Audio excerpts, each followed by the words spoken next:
Kemarin, tangis Ibunda Saka Tatal pun pecah saat ditemui oleh kuasa hukum anaknya, yaitu Farhat Abbas, Krisnamurti, serta Ibu Titin.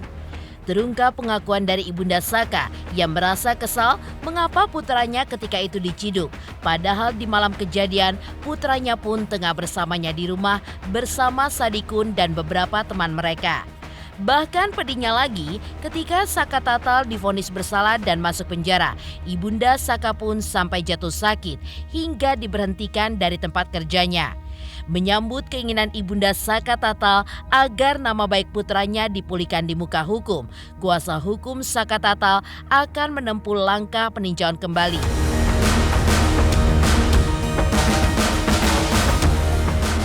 Sebagai langkah awal, kemarin mereka pun telah melayangkan laporan atas para saksi yang telah memberikan keterangan palsu atas Saka Tatal, termasuk Sudirman, terpidana dengan keterbelakangan mental yang menjalani hukuman seumur hidup.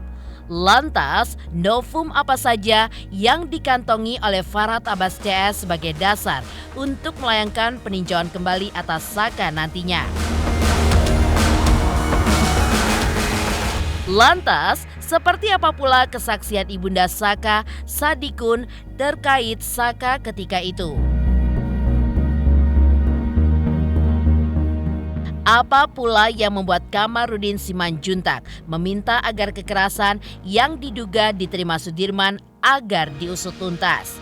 Benarkah Kamarudin pun siap membela Sudirman? Pemirsa, bersama Intens Investigasi, kami hadirkan kabar terkini, terpercaya, dan teraktual. Tetapi sebelumnya, jangan lupa untuk like, subscribe, dan juga share channel YouTube ini.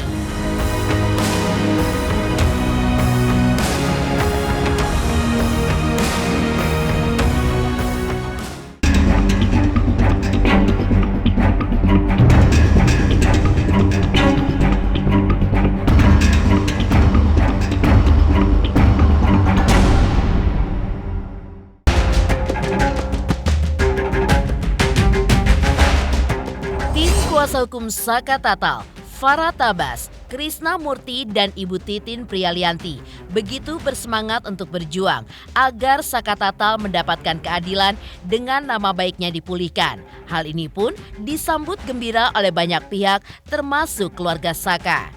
Ya, sembari menangis, Ibunda Saka pun mengungkapkan kisah pilu hatinya kala putranya harus diamankan polisi dan menjalani hukuman hingga adanya dugaan kekerasan yang dialami Saka selama proses penyelidikan kasus pembunuhan Vina dan Eki 8 tahun silam. Diseretnya Saka Tatal dalam kasus tersebut hingga dituduh sebagai pelaku pembunuhan usianya ketika itu yang masih di bawah umur, membuat sang ibunda pun digelayuti kesedihan hingga jatuh sakit. Ya, hati ibu mana yang tidak terkoyak ketika mendengar anaknya yang ia yakini tidak bersalah karena di malam kejadian ada bersamanya di rumah, justru diseret dalam suatu kasus sadis. Bahkan, Ibunda Saka pun sampai kehilangan pekerjaan karena putranya diseret ke penjara. Kini, harapan Ibunda Saka adalah nama baik putranya pun dipulihkan. Yang masuk anak. Oh, yang masuk anak. Anak-anak Apa yang ibu dapat informasi dari hasil persidangan itu dari anak-anak apa? Enggak bilang Pak. Itu anak apa aja kan masa Bapak coba persidangan kok ketutup lah. Enggak bisa lihat. Enggak ada apa lah, kejadiannya bagaimana?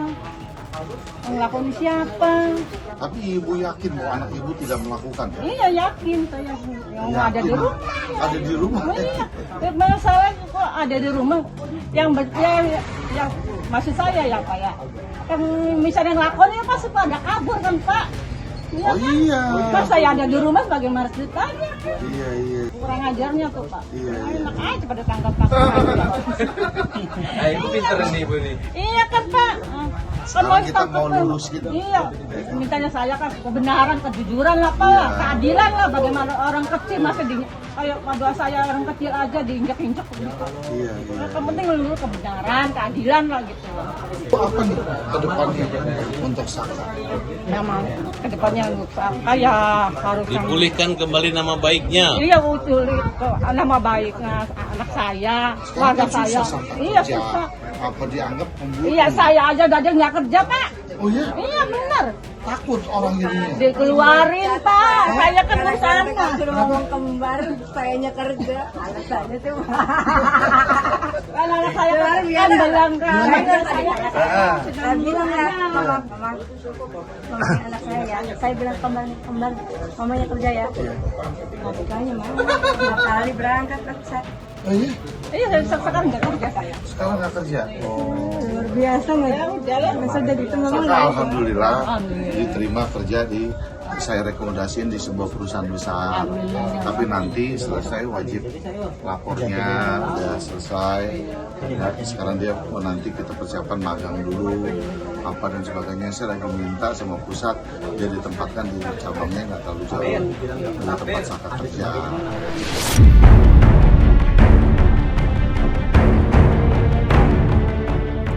Farhat Abbas dan Krisna Murty bersama tim kuasa hukum yang beberapa hari ini berada di Cirebon menyambangi kediaman Saka untuk memberikan pendampingan hukum. Tim Farhat Abbas CS menyatakan dengan senang hati menolong Saka dan juga keluarganya untuk berjuang mendapatkan keadilan di muka hukum. Ya, mereka pun akan mengajukan peninjauan kembali alias PK agar Saka bisa mendapatkan keadilan, yaitu nama baiknya dipulihkan. Bahkan, Farhat Abbas dan Krisna Murty juga telah menetapkan rumah Saka Tatal di Cirebon sebagai rumah keadilan bagi orang-orang yang ingin berjuang untuk mendapatkan keadilan.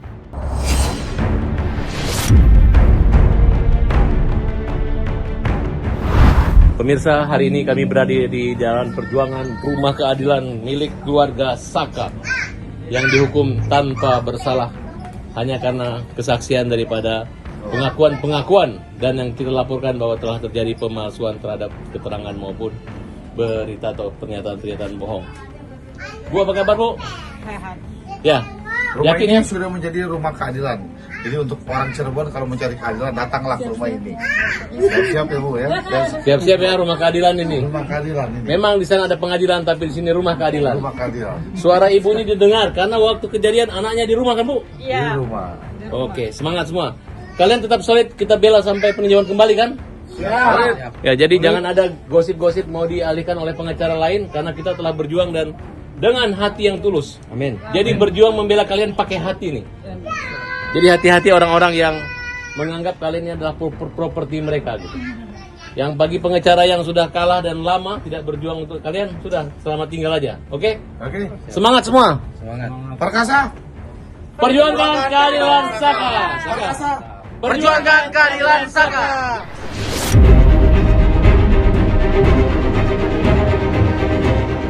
Mendekam 8 tahun di penjara tentu bukan hal mudah bagi Saka untuk menjalaninya. Ditambah lagi dengan image sebagai pelaku pembunuhan atas Vina dan Eki 8 tahun lalu. Psikologi Saka Tatal dan keluarga pun benar-benar hancur. Padahal menurut pengakuan Saka dan keluarganya, tuduhan itu pun tidak sesuai dengan fakta di lapangan. Namun, Saka Tatal terpaksa diseret ke penjara karena kesaksian Sudirman, anak di bawah umur dengan keterbelakangan mental yang membuat pengakuan seolah-olah bahwa Saka Tatal adalah pelakunya.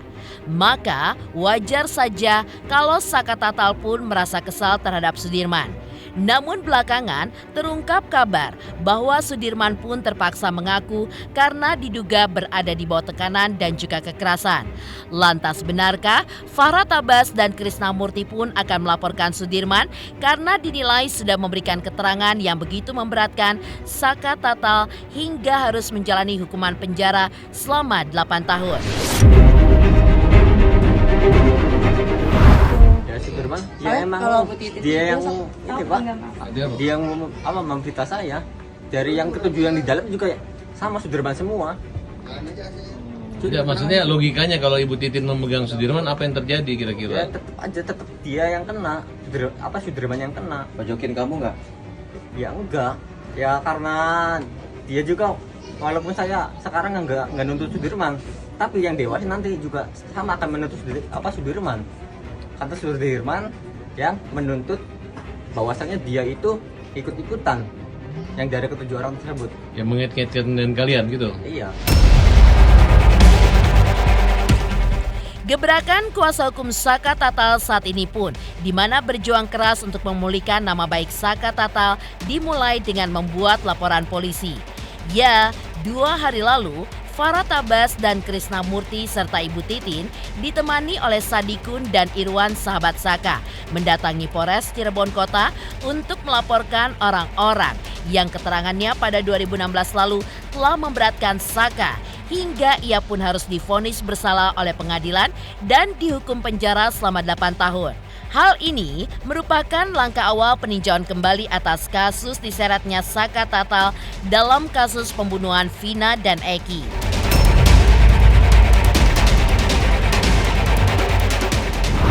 Oke, malam ini kita bersama dengan Bang Krisna Murti dan tim Advokat Jakarta Di Polres Cirebon Kota. mendampingi Saka Tatal dan Sadikun membuat laporan polisi terhadap saksi-saksi yang memberi keterangan tidak benar. Semangat! Perkasa. Dengan pengacara muda kita ini, Rafli Perkasa, Mudah dan perjuangkan kemerdekaan Saka. Dan pengacara dari Bogor Bapak ya? Bogor lah. Yasin Hur sebenarnya. Adrian. Adrian. Yasin Hur Dan Bang Yasin yang sebentar subuh jam 5 akan berangkat ke Kalimantan Timur. Tapi masih jam 21 masih di kota Cirebon. Demi keadilan. Pengacara muda kita Rizaldi. Pengacara putra asli Malang. Ya. Malang. Bang Aloy. Wah, luar biasa nih. Pengacara Jakarta kumpul di kota Cirebon. Ini Lina. Dimas. Ini pengacara NTB. Kandidat Doktor Khairulin.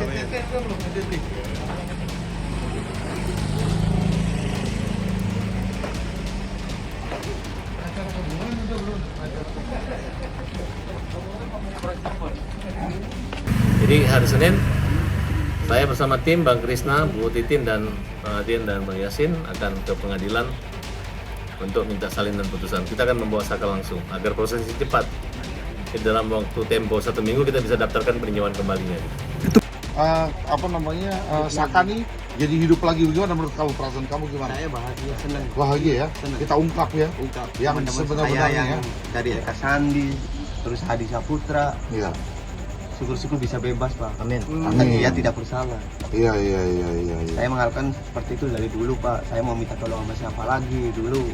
Iya. Sana ke sini sampai Saka sampai 8 tahun ke Bandung. Terus ada panggilan masa corona dia keluar. Waktu itu Saka umur berapa? 15 tahun ya? Tapi aja belum dapat. Satu belum dapat.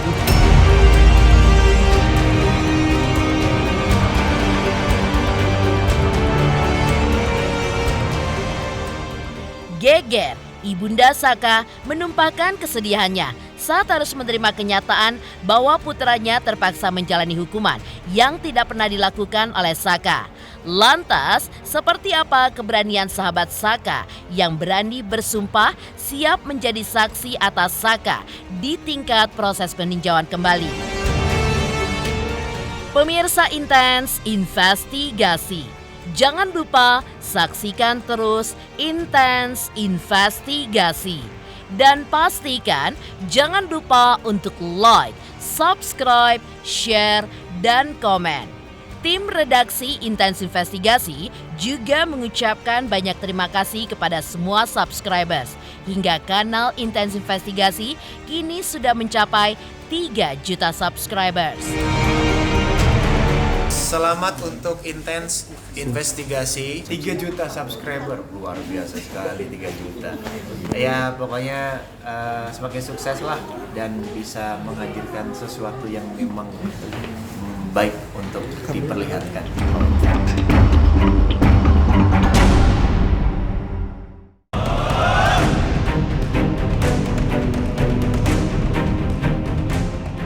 Pihak Saka Tatal yang mengaku sebagai korban salah tangkap dalam kasus pembunuhan Vina dan Eki semakin gencar berjuang untuk mendapatkan keadilan.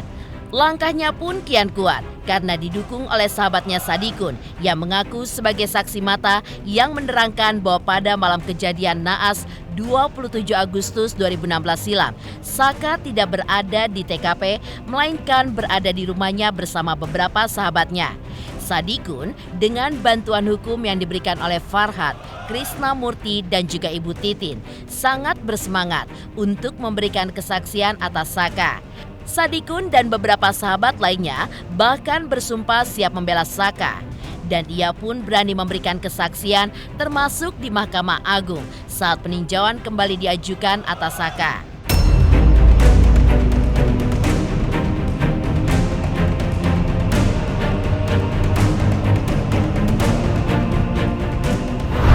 Selamat malam Sadikun. Bang Krisna. Nah, Ya, selamat malam Sadikun. Sadikun ini adalah orang yang mengetahui malam itu Saka di mana ya? Di tempat sini, Pak. Jadi malam itu Saka dengan Sadikun bersama-sama. Lagi ngapain? Ya, biasa kumpulan aja. Kumpulan aja. Ada siapa aja tuh? Saka. Irfan mana Irfan? Irfan mana? Ada Irfan juga ya Saka ya? Waktu itu kan sama Saka juga, sama Irfan juga. Ya kan? Tunggu Sadikun, Saka itu membunuh atau bukan? Enggak.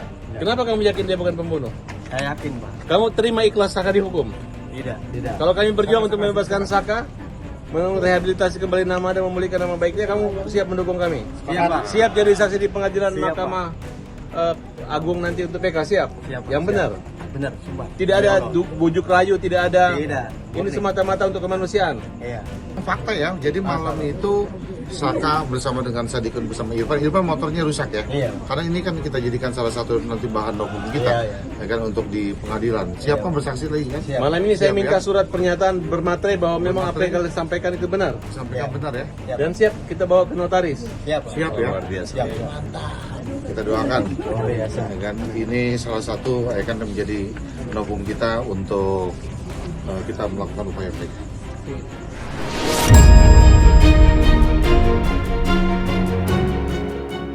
Terkait proses persidangan, ketika dirinya memberikan kesaksian, Sadikun pun juga mengaku sempat kecewa karena kesaksiannya soal Saka dan beberapa terpidana lainnya tidak terlibat dalam kasus 2016 tersebut tidak begitu didengar.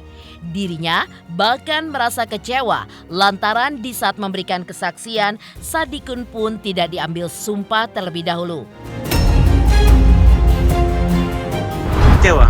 Kecewanya satu nggak disumpah, terus oh gitu aja, gitu. Kamu nggak dituduhkan sesuatu yang tidak pernah terjadi. Iya, cuma di saksi cuma terangin doang, Pak. Iya. Terangin udah.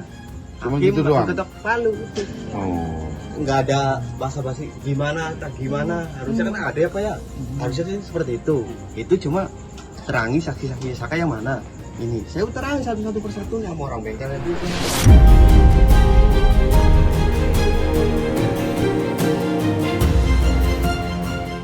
Mengejutkan, sahabat Saka Tatal yang berani bersumpah bahwa Saka tidak bersalah dalam kasus kematian Vina dan Eki.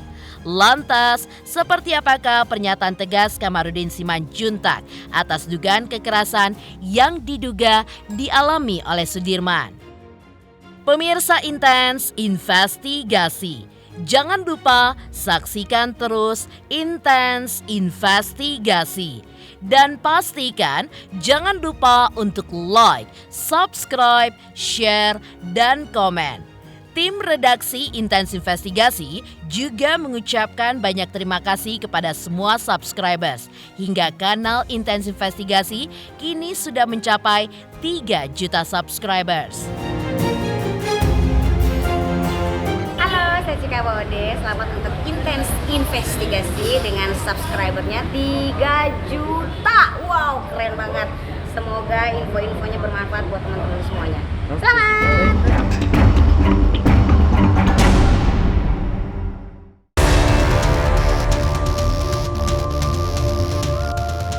Simpati Simpati publik tidak hanya mengalir kepada Saka Tatal saja yang mengaku sebagai korban salah tangkap, tapi juga terhadap Sudirman, terpidana yang menjalani hukuman penjara seumur hidup. Dari balik penjara, Sudirman pun menyuarakan pengakuan bahwa dirinya tidak bersalah dalam kasus tersebut. Sudirman yang memiliki keterbelakangan mental diduga terpaksa mengaku sebagai pelaku kasus pembunuhan Vina dan Eki lantaran ia mengalami kekerasan fisik. Hal tersebut mendapatkan respon tegas dari Kamarudin Simanjuntak. Kamarudin pun meminta dugaan kekerasan yang diterima Sudirman diusut tuntas. Bahkan, Kamarudin pun juga mengungkap bahwa tindakan kekerasan yang diduga dialami Sudirman harus segera diusut oleh Komnas HAM. Karena menurutnya, hal seperti ini kerap terjadi bagi rakyat kecil yang tidak memiliki uang dan menerima tindakan kekerasan dari beberapa oknum pada saat menjalani proses hukuman mulai dari penyelidikan, penyidikan, hingga di penjara. Kalau misalnya dia ngomong begitu setelah keluar, itu salah dia. Kenapa dia tidak ngomong begitu waktu di dalam? Justru waktu di dalam lah dia ngomong begitu, sehingga hakim membuat penilaian. Kita kan tahu hakim itu kan bukan dukun. Nah, apa yang disampaikan di hadapan hakim itulah yang dinilai. Nah, kemudian apa yang disampaikan 7 orang itu, hakimnya berbeda, tidak mungkin semua sesat. Bisa saja kalau namanya di kantor kepolisian semua juga mengalami kekerasan. Bukan cuma di situ, hampir di semua lembaga pemasyarakatan, hampir di semua lembaga penitipan polisi sama jaksa. Nah, itu tugas kita benahi. Tugas kita serukan kepada Menteri Keuangan, Menteri Hukum dan HAM supaya diperbaiki. Katakanlah misalnya kasus apa, otomatis dijawab kasus Vina, pembunuhan, sekaligus pemerkosaan. Itu sudah langsung timbul itu di dalam benaknya orang-orang di dalam LP itu. Ini luar biasa ini. Udah membunuh, memperkosa lagi, puak gitu, dihajar gitu. Itu udah terbentuk itu sendirian tanpa disuruh. Makanya ada memilih kamar. Kalau yang punya kamarnya, kamar mana? Berapa orang? 1 orang, 2 orang gitu. Dipilihlah 2 orang atau 1 orang 1 kamar. Itulah sebabnya mengapa masuk LP bayarnya mahal. Dari zaman Belanda begitu. Malah lebih parah setelah zaman Indonesia. Zaman Belanda sudah begitu, lebih parah setelah Indonesia merdeka. Gitu. Lebih parah. Itu merata di seluruh lembaga pemasyarakatan Indonesia dan di lembaga penahanan itu. Karena jangankan orang itu yang bintang 2 pun mengalami juga hal-hal seperti itu ya. Itu tugas pengacara yang membela itu. Kan dia punya pengacara kan, dibawa kepada pengadilan. Kalau saya sebagai praktisi hukum untuk Vina dan kekasihnya Eki ya, polisi supaya bekerja profesional, tidak ada yang ditutupi, sehingga kasus ini bisa terang benderang. Ini kasus sudah perhatian Presiden, perhatian Presiden, perhatian Kapolri, perhatian Kasat, perhatian Kasat Angkatan Laut, demikian juga Kasat Angkatan Udara dan Panglima ABRI. Waktunya lah untuk jujur, buka seterang-terangnya. Presiden Jokowi masa kerjanya tinggal 5 bulan lagi. Ini jangan jadi hutang, ya. Tuntaskan semasa pemerintahan dia. Jangan dibawa ke pemerintahan yang baru.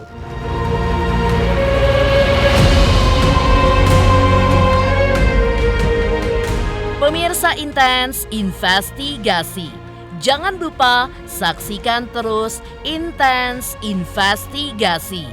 Dan pastikan jangan lupa untuk like, subscribe, share, dan komen. Tim redaksi Intens Investigasi juga mengucapkan banyak terima kasih kepada semua subscribers. Hingga kanal Intens Investigasi kini sudah mencapai 3 juta subscribers.